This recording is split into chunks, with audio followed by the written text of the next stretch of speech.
اللہ اکبر۔ اللہم صلی علی سیدنا محمد وعلی آل سیدنا محمد وبارک وسلم۔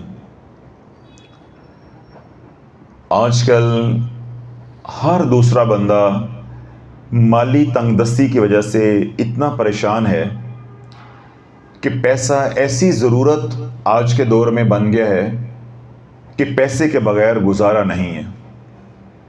یہاں تک کہ کوئی دین کا کام بھی ہے تو وہ بھی درہم اور دینار کے بغیر ممکن نہیں ہے، اور یہی بات اللہ کے نبی علیہ الصلوۃ والسلام نے ارشاد فرمائی کہ قرب قیامت میں دین کا کام بھی درہم اور دینار سے ہوگا۔ تو آج اللہ والو صبح سے لے کے رات سونے تک پیسہ پیسہ پیسہ پیسہ کماؤ، پیسہ کماؤ، پیسے کی ضرورت ہے۔ اور دوسری بات کیا ہے کہ ہماری خواہشات میڈیا کی وجہ سے اتنی بھڑکتی جاتی ہیں، میں نے لفظ بڑھنا نہیں استعمال کیا، بھڑکتی جاتی ہیں، یعنی اس قدر میڈیا جو ہے یا سوشل میڈیا ہے، اسٹریم میڈیا ہے، وہ ہماری خواہشات کو بھڑکا رہا ہے، جس کی وجہ سے ہمارے درمیان ایک مقابلے کی فضا ہے کہ اگر اس کے پاس یہ موبائل ہے تو میرے پاس بھی ہونا چاہیے، اس نے یہ گھڑی پہنی ہے تو میرے پاس بھی ہونی چاہیے، یہ کپڑے اس نے پہنے ہیں تو میرے پاس بھی ہونے چاہیے۔ تو یہ جو ہماری خواہشات بڑھ رہی ہیں، یہ بھی اللہ والو ایک بہت بڑی وجہ ہے کہ ہم اپنے آپ کو ہر وقت تنگ دستی میں پاتے ہیں، یعنی اپنے آپ کو غریب محسوس کرتے ہیں، یا ہم سمجھتے ہیں کہ ہمارے ہاں غربت ختم ہی نہیں ہوتی۔ امام الاولیاء مولا کائنات حضرت علی رضی اللہ عنہ کا ایک بہت پیارا قول ہے۔ آپ فرماتے ہیں کہ جب میں نے اپنی خواہشات کو قابو کر لیا تو میں سب سے امیر ہو گیا۔ تو اللہ یہ جو ہماری خواہشات ہیں یہ ہمیں پریشان کر دیتی ہیں، جب وہ پوری نہیں ہوتی، جو توقعات ہوتی ہیں وہ پوری نہیں ہوتی، جو تمنائیں آرزویں ہوتی ہیں وہ پوری نہیں ہوتی، تو جب پوری نہیں ہوتی ہمارا دل ٹوٹتا ہے، پھر راتوں کی نیند ختم ہو جاتی ہے، پھر دن رات ہم پریشان ہوتے ہیں۔ تو پہلی بات تو یہ کہ اللہ والو اپنی زندگی کو سادہ رکھو، جتنی سادہ زندگی ہوگی اتنی پریشانیاں کم ہوں گی، کیونکہ خواہشات کم ہوں گی تو پریشانیاں بھی کم ہوں گی۔ مجھے اب بات کرتے ذہن میں آ رہا ہے کہ پہلے بھی میں نے اس موضوع پہ کچھ عرصہ پہلے کلام کیا، تو میں نے ایک مثال دی تھی کہ دیکھیں اگر میں نے یہ سادہ کپڑے پہنے ہوئے ہیں تو مجھے ابھی وضو کرنا پڑ جائے تو میں یوں کروں گا اور وضو کر لوں گا، یہ گھڑی اتاروں گا ادھر رکھوں گا، پگڑی اتاروں گا یہاں رکھوں گا، 5 منٹ میں یہاں شینک پہ وضو کر کے واپس آ جاؤں گا، ٹھیک ہے نا؟ یہ کھلا کھلا لباس ہے، سادہ سادہ۔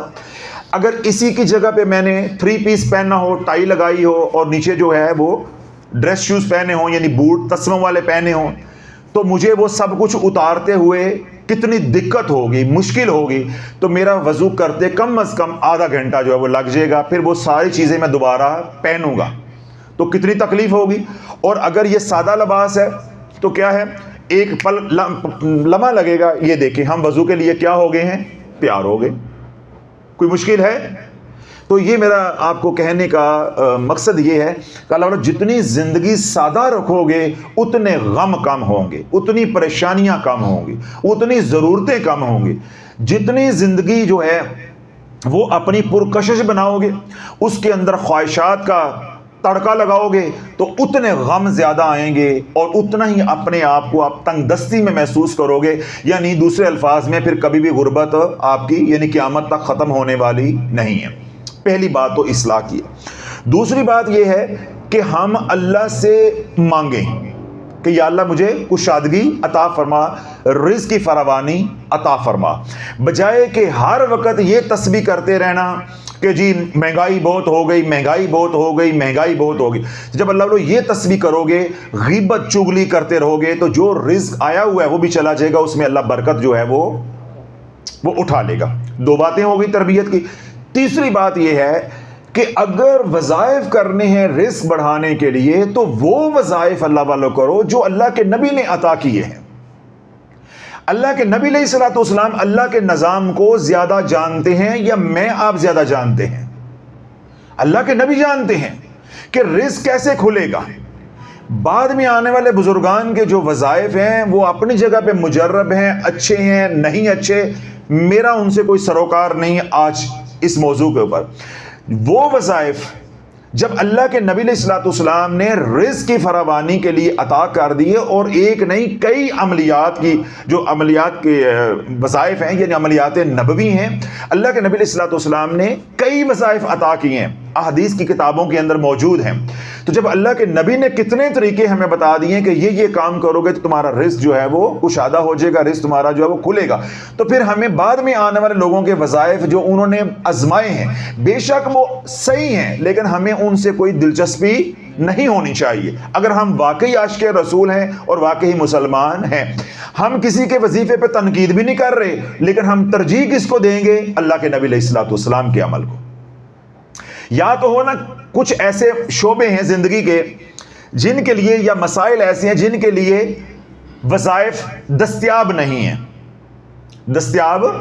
ہیں، تو چلو بعد والے آنے والے لوگوں نے جو آزمائے ہیں ان میں سے کوئی وظیفہ لے کے آپ اپنا کام یا اپنی مشکل جو ہے وہ ٹال سکتے ہیں یا حل کر سکتے ہیں۔ تو رزق تو اللہ والوں مسئلہ ایسا ہے ازل سے لے کے ابد تک، ہمیشہ کے لیے۔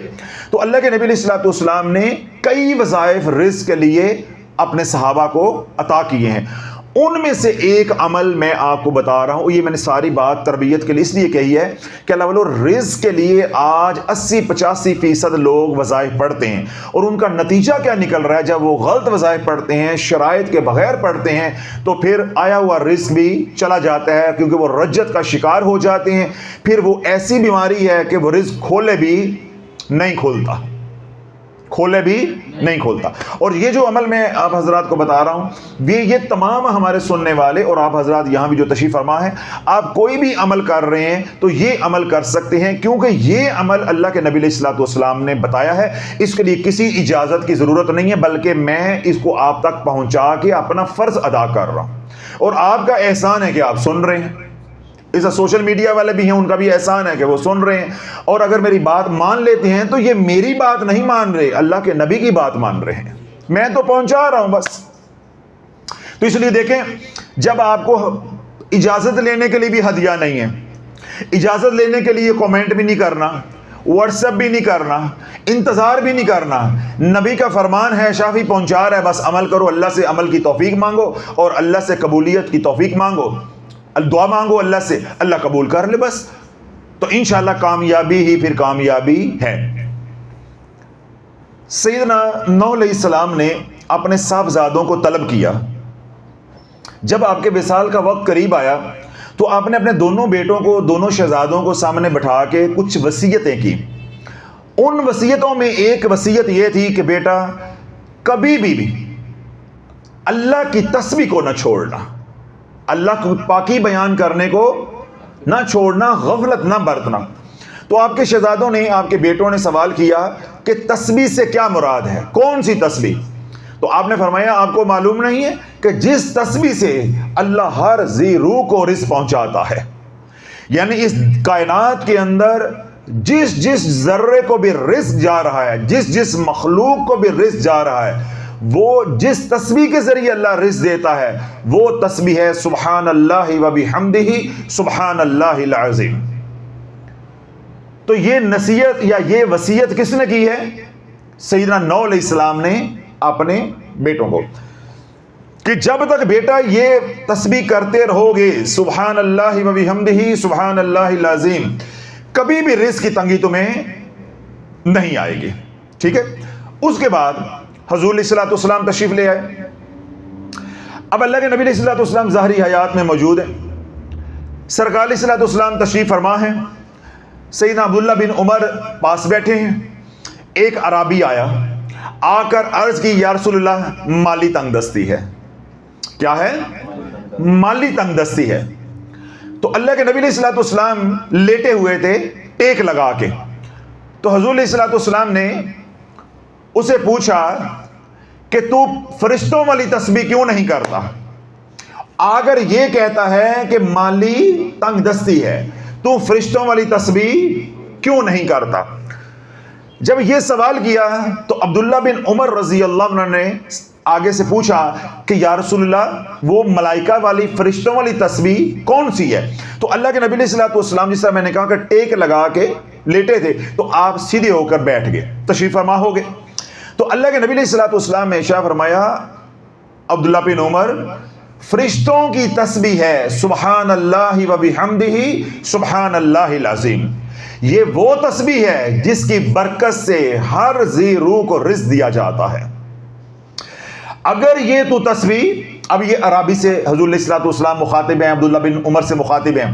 اگر تو یہ تسبیح طلوع صادق اور طلوع فجر، یعنی جس کو تہجد کا وقت ہم کہتے ہیں، اس وقت اگر تو کرے گا 100 بار پڑھے گا سبحان اللہ و بحمدہ سبحان اللہ العظیم، تو اللہ دنیا کو ذلیل کر کے تیرے قدموں میں ڈال دے گا. اب اللہ والو، آپ رزق کھولنے کے لیے یا قہارو کا ذکر کرو، حامیم لا ینصرون کا ذکر کرو، ان اللہ علی کل شیء قدیر کا ذکر کرو، یا اور سورۃ قریش ہے اس کا ذکر کرو.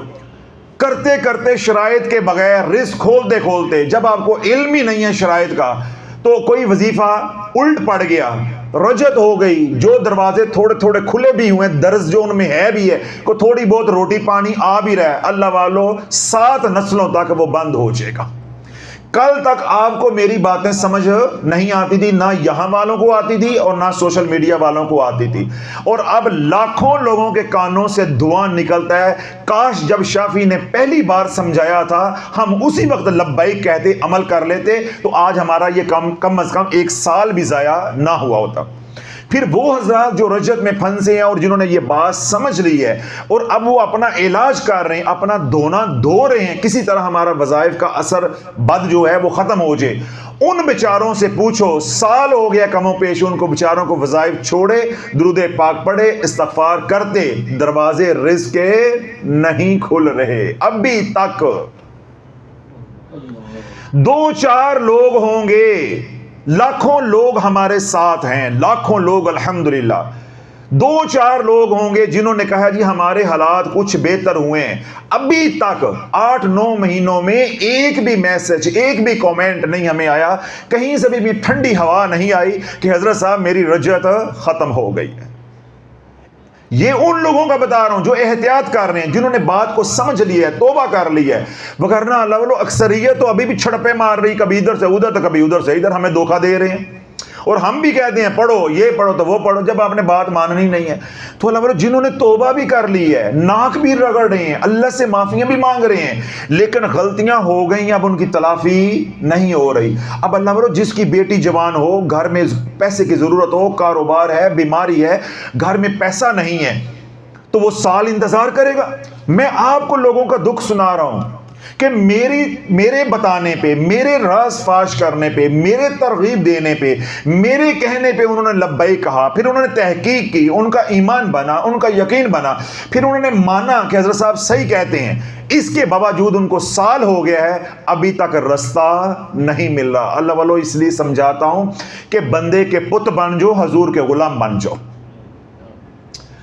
کوئی شاٹ غلط کھیلی گئی تو گراؤنڈ سے باہر ہو گئے، پھر تو گراؤنڈ سے باہر نہیں ہوگا. میں کیا کہتا ہوں، کم از کم 7 نسلیں، 300-350 سال تیرے برباد ہو جائیں گے.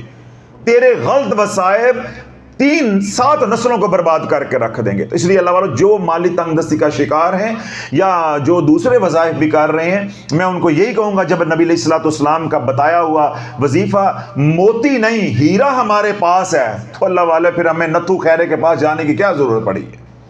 چاہے وہ قرآن ہی سے کیوں نہ بتائے، حدیث ہی سے کیوں نہ بتائے.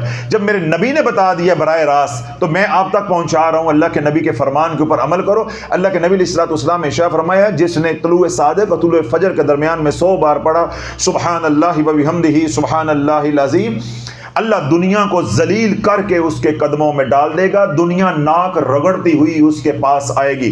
پھر حضور علیہ الصلوۃ والسلام نے ارشاد فرمایا کہ جس نے تہجد کے وقت طلوع صادق اور طلوع فجر کے درمیان میں 100 بار پڑھا سبحان اللہ و بحمدہ سبحان اللہ العظیم، اللہ ایک ایک بار پڑھنے کے اوپر ایک فرشتہ پیدا کرے گا، اور وہ قیامت تک کے لیے جتنی تسبیح و تحلیل کرے گا اس سارے کا ثواب اس کے نامہ اعمال میں لکھا جائے گا جو پڑھے گا سبحان اللہ و بحمدہ سبحان اللہ العظیم.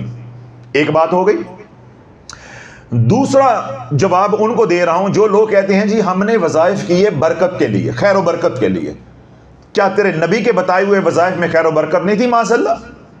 اللہ کے نبی علیہ الصلوۃ والسلام نے ارشاد فرمایا، سیدنا ابو ہریرہ رضی اللہ تعالیٰ نے اس حدیث پاک کو روایت کیا ہے، حضور علیہ الصلوۃ والسلام نے ارشاد فرمایا کہ جس نے 100 بار پڑھا سبحان اللہ و بحمدہ سبحان اللہ العظیم استغفر اللہ صبح، سبحان اللہ و بحمدہ سبحان اللہ العظیم استغفر اللہ شام کو، جس نے 100 بار صبح 100 بار شام کو پڑھا، کل قیامت کے دن جب اس کے یہ اعمال نامہ اعمال میں سے نکال کے میزان میں رکھے جائیں گے، پلڑے میں رکھے جائیں گے، ان کا وزن اتنا ہوگا کہ میدان محشر میں کسی کے بھی اعمال کا اتنا وزن نہیں ہوگا سوائے اس کے کہ اس نے بھی تسبیح ملائکہ پڑھی ہو۔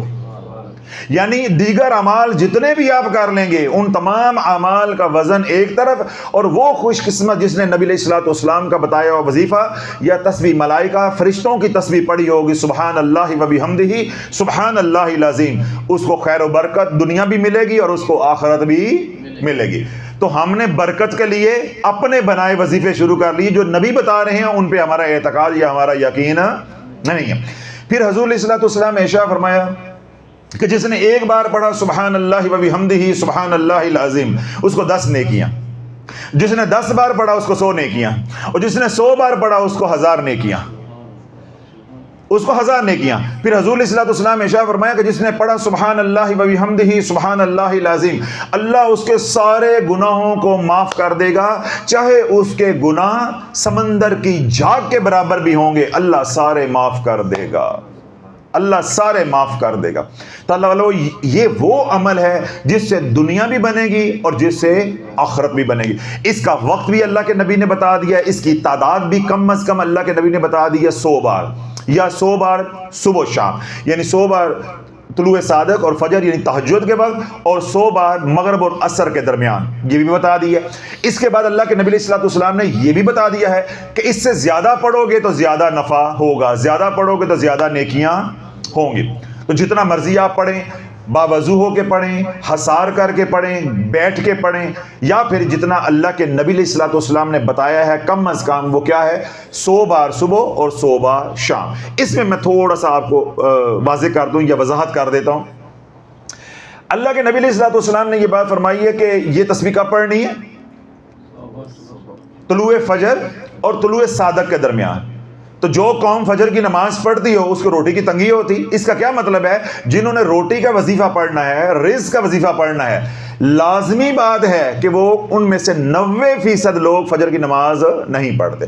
اللہ کے نبی علیہ الصلوۃ والسلام نے ارشاد فرمایا بدقسمت ہے وہ، ترمذی شریف کی حدیث پاک ہے، بدقسمت ہے وہ جو فجر کی نماز نہ پڑھے اور مالی تنگ دستی رزق کی تنگی کا سوال کرے، بدقسمت ہے وہ۔ تو یہ میرا بتایا ہوا عمل یا میرا پہنچایا ہوا عمل 80 سے 85% ان لوگوں نے کرنا ہے جو مالی تنگ دستی کا شکار ہیں، اور جو مالی تنگ دستی کا شکار ہیں ان میں 90% سے زیادہ لوگ وہ ہوں گے جنہوں نے فجر کی نماز نہیں پڑھنی۔ اللہ، جس کی فجر کی نماز ہی نہیں ہے اس کا کیا وظیفہ ہوگا؟ اب سننے کے بعد لوگ کہیں گے کہ حضرت صاحب ہم تو فجر کی نماز نہیں پڑھتے، تو تہجد کہاں شروع کریں گے؟ تو یہ وظیفہ تہجد کا ہے۔ بھائی میں نے وظیفہ گھڑا نہیں ہے، میں نے وظیفہ بتایا نہیں ہے، میں نے کملی والے کا پیغام پہنچایا ہے۔ یہ باتیں مدینے جا کر کرو، اپنے نبی سے کرو کہ ہمیں وقت 10 بجے کا دیا جائے۔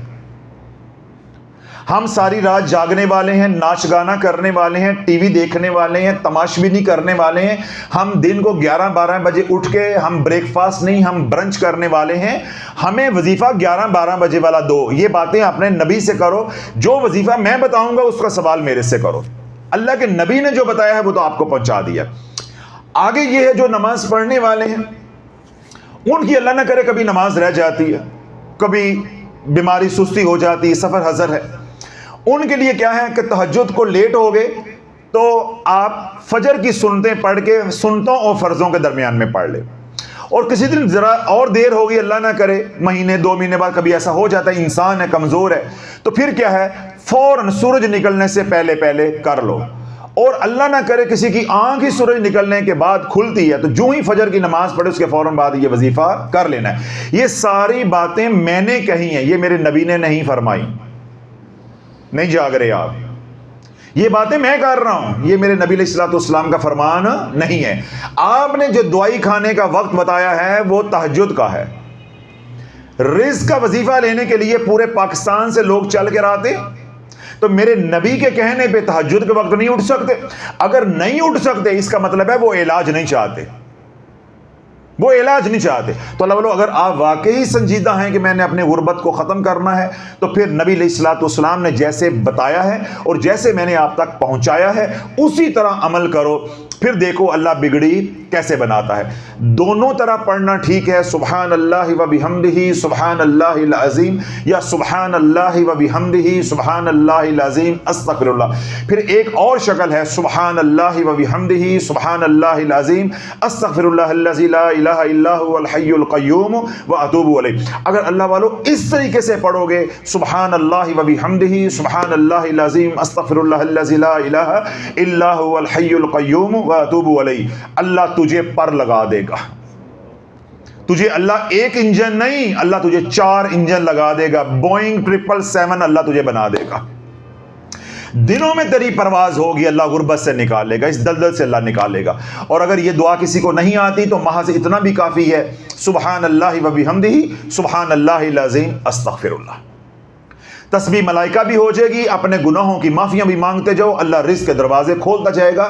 کیوں؟ اللہ کے نبی علیہ الصلوۃ والسلام نے ارشاد فرمایا کہ جب انسان گناہ کرتا ہے تو گناہ انسان کے رزق کو کم کر دیتے ہیں، رزق کو کھا جاتے ہیں۔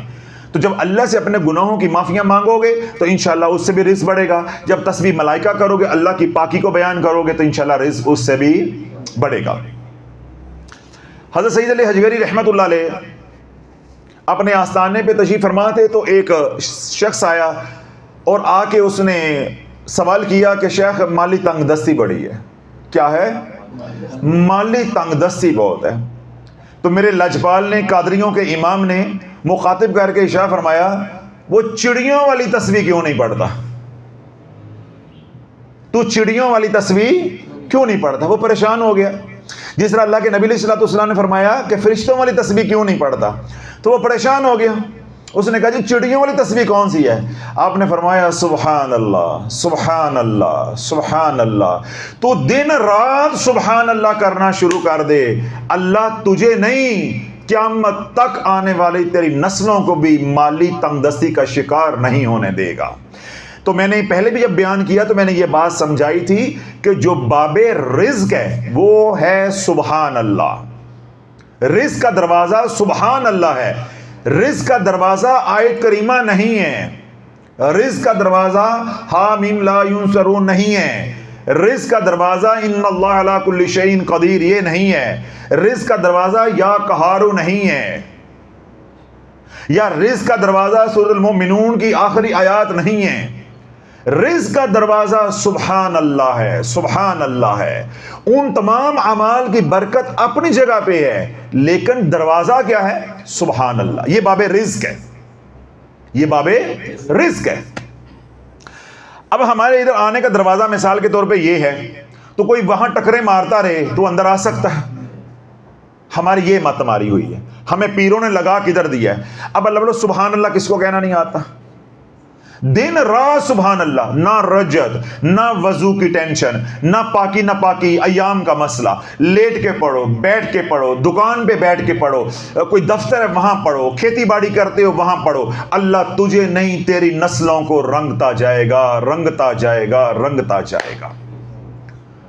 جتنا سبحان اللہ کہو گے تیرے اندر ملکوتی صفات اللہ ڈالتا جائے گا، ان کا پرتاؤ ڈالتا جائے گا۔ تو جو فرشتے ہیں وہ گناہ کر سکتے ہیں؟ نہیں۔ تو سبحان اللہ کہنے سے صرف یہ نہیں تیرا رزق بڑھے گا، اللہ ہر بری علت سے، ہر اللہ بری عادت سے، اللہ ہر گناہ سے تجھے پاک کرتا جائے گا۔ سبحان اللہ کا مطلب یہ ہے جو اپنی ذات میں اور صفات میں ایسا پاک ہے کہ اس کا کوئی شریک نہیں ہے، جس کی ذات بھی ہر عیب سے پاک ہے، جس کی صفات بھی ہر عیب سے پاک۔ جتنا سبحان اللہ سبحان اللہ سبحان اللہ کرو گے اللہ تجھے ہر عیب سے پاک کرتا جائے گا، ظاہری حسن بھی تیرا بڑھتا جائے گا، تیری روح بھی منور ہوتی جائے گی۔ تو اب میں دونوں باتوں کو، شیخ کا قول اور حضور علیہ الصلوۃ والسلام کا فرمان، ان کو جوڑ کے آپ کو بتا دیتا ہوں کہ آپ نے ایک تسبیح سبحان اللہ و بحمدہ سبحان اللہ العظیم استغفر اللہ فجر سے پہلے کرنی ہے، اور ایک تسبیح آپ نے بعد نماز عصر کرنی. باقی سارا دن چلتے پھرتے اٹھتے بیٹھتے صرف اتنا سبحان اللہ سبحان اللہ سبحان اللہ سبحان اللہ. اپنے زندگی کے تمام مسائل ذہن میں رکھ کے، رزق کی تنگی، اولاد کی نافرمانی، رشتوں کی بندش، جادو ٹونا، بیماریاں، سارے مسائل کے لیے کیا ہے؟ سبحان اللہ.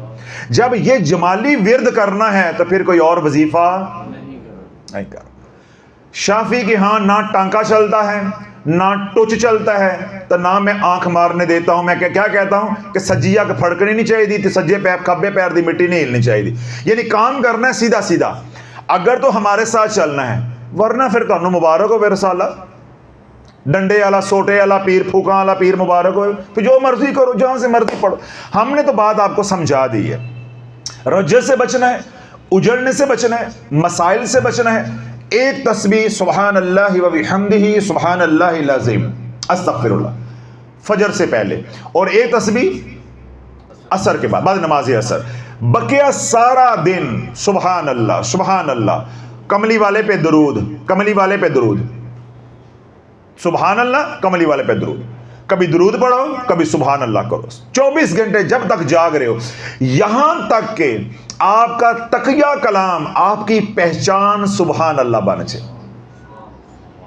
آپ کی پہچان سبحان اللہ بن جائے. ایک بڑی پیاری بات میرے ذہن میں آ گئی ایسے بات کرتے کرتے. میں نے کیا فکرہ بولا آخری؟ کہ آپ کی پہچان یا آپ کا تقیہ کلام کیا بن جائے؟ سبحان اللہ. بغداد میں ایک لوہار تھا. کیا تھا؟ لوہار. وہ لوہے کا جو کام کرتے. اس نے شیخ حسن بصری رحمت اللہ علیہ سے جب درود پاک کے فضائل سنے تو اس کے دل میں درود پاک پڑھنے کا شوق پیدا ہو گیا، ذوق دوبالا ہو گیا اس کا. اس نے درود پاک پڑھنا شروع کر دیا، صلی علی محمد صلی علی محمد. اب وہ چوٹ مار رہا ہے، صلی علی محمد صلی علی محمد صلی علی محمد. یعنی وہ دکان پہ جو اس کا کام ہے لوہا کوٹنا وہ کر رہا ہے تو صلی علی محمد. اچھا اب کوئی گاہک اس کے ساتھ بول رہا ہے، وہ اس کی بات سن رہا ہے تو صلی علی محمد. یہ چیز ادھر سے اٹھا کے ادھر رکھ رہا ہے تو صلی علی محمد. پیسے لے رہا ہے دے رہا ہے، صلی علی محمد. جب کچھ عرصہ اس نے اپنے اوپر اس ذکر کو طاری کیا اختیاری طور پہ، جب وہ ذکر بدن میں سرائیت کر گیا، روح میں سرائیت کر گیا، تو پھر کیا ہو گیا؟ وہ اس کی پہچان بن گیا. اب پورے بغداد کے اندر لوگ کہتے تھے یہ کام فلان لوہار سے کرواؤ، وہ صلی علی محمد، وہ والا لوہار صلی علی محمد والا. تو اللہ والو میں آپ سے یہ چاہتا ہوں، اللہ ہمارا جو خاندان ہے قادریہ شافیہ کا، جو یہاں آتے ہیں، جو سوشل میڈیا سے ہمارے ساتھ جڑے ہیں، کوئی اللہ کسی ایک کو قبول کر لے جس کی پہچان بن جائے سبحان اللہ سبحان اللہ سبحان اللہ. اللہ والو ٹھنڈا ٹھار من ٹھار، خدا کی عزت کی قسم ہے اگر میں مسند پہ نہ بیٹھا ہوں، میری ضرورت نہ ہو، جیسے میں نے دیگر وظائف آپ کو بتاتا رہتا ہوں، میں نے چلے چھوڑ کے ان کی جو کر کے صدقہ خیرات بند کیے ہیں، میں بقیہ تمام وظائف بھی بند کر دوں اور میں سارا دن کہوں سبحان اللہ سبحان اللہ سبحان اللہ. کبھی اللہ کی نعمتوں کو دیکھ کے سبحان اللہ، اور کبھی کملی والے کی نگاہ کرم کو دیکھ کے سبحان اللہ، کبھی ماں باپ کو دیکھ کے سبحان اللہ، کبھی بیوی بچوں کو دیکھ کے سبحان اللہ، کبھی گاڑی کو دیکھ کے سبحان اللہ، کبھی مریدوں کو دیکھ کے سبحان اللہ. اللہ بولو یہ تو ذکر ہی ایسا ہے کہ یہ بھول ہی نہیں سکتا. اپنے یار سجن دوست کو دیکھا تو سبحان اللہ، کسی کا اچھا گھر دیکھا تو سبحان اللہ، کسی کی اچھی صحت دیکھی تو سبحان اللہ. تو میری تو مجبوری ہے کہ میں نے لوگوں سے ملنا، علاج کرنا، تو مجھے اس لیے ان چیزوں کی ضرورت ہے جن کو میں نے رکھا ہوا ہے کہ لوگوں کو سکھانا ہے. ورنہ اللہ والو میرے بس میں ہو تو میں سب کچھ ختم کر دوں اور میں دن رات سبحان اللہ. ابھی بھی اللہ جتنی توفیق دیتا ہے الحمدللہ کرتے ہیں، لیکن جو میری خواہش ہے وہ نہیں پوری ہوئی. ایسا ٹھنڈا ٹھار من ٹھار ذکر ہے، نہ رجت نہ ٹینشن، نیند آرام سکون .com.